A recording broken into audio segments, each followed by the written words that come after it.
Most of the letters of St. Paul, if you read what's called the introduction, so most of St. Paul's letters usually have a greeting, Paul, an apostle of Jesus Christ, to the church of so-and-so, grace and peace to you. So you have that part, that greeting. And then there's like an introduction. And in the introduction, for many of the letters, it's like a summary of what St. Paul is going to cover in the rest of the letter.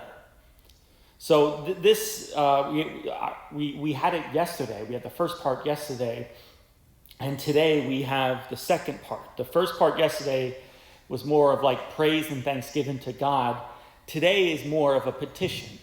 Okay, so if you remember what I said yesterday about what's the main focus of this letter, see if you can start to catch, some of the things that St. Paul is going to cover throughout the letter. So he says this: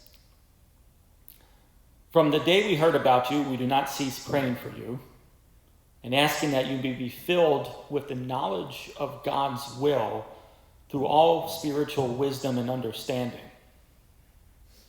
So what was the letter? What did I say the letter was about yesterday for those that were here?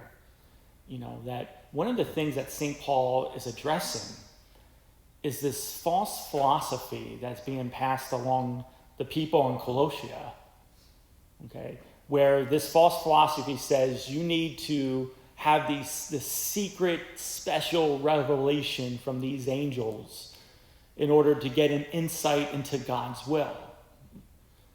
And now what's St. Paul saying? No, you already have it. You already have and are being filled with the knowledge of God's will. And then further down, "He delivered us from the power of darkness and transferred us to the kingdom of his beloved Son, in whom we have redemption, the forgiveness of sins. With joy, giving joy to the thanks to the Father who has made you fit to share in the inheritance of the holy ones in light." So to have this special revelation, again, that's the false philosophy that's out there. You have this special revelation for what? To get into the inheritance of God's kingdom. And St. Paul says that none of that is the case. That through the power starting with baptism, through the sacraments and through the preaching of the apostles, we have the fullness. Again, that's going to be a key word in this letter, fullness. You have everything you need for salvation.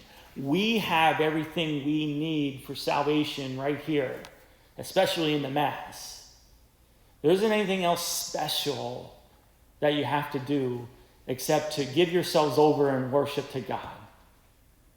Because the Spirit, and I think a spirit in which we don't make full use of, but to ask for the Spirit and its gifts, especially the gifts of wisdom and understanding.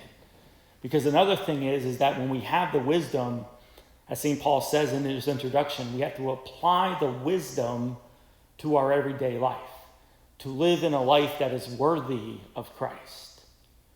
We have that ability. We have that power within us. Now we got to ask God to let it grow fruit and to learn to teach us how to learn to use those gifts and powers that he has given us. May God bless you.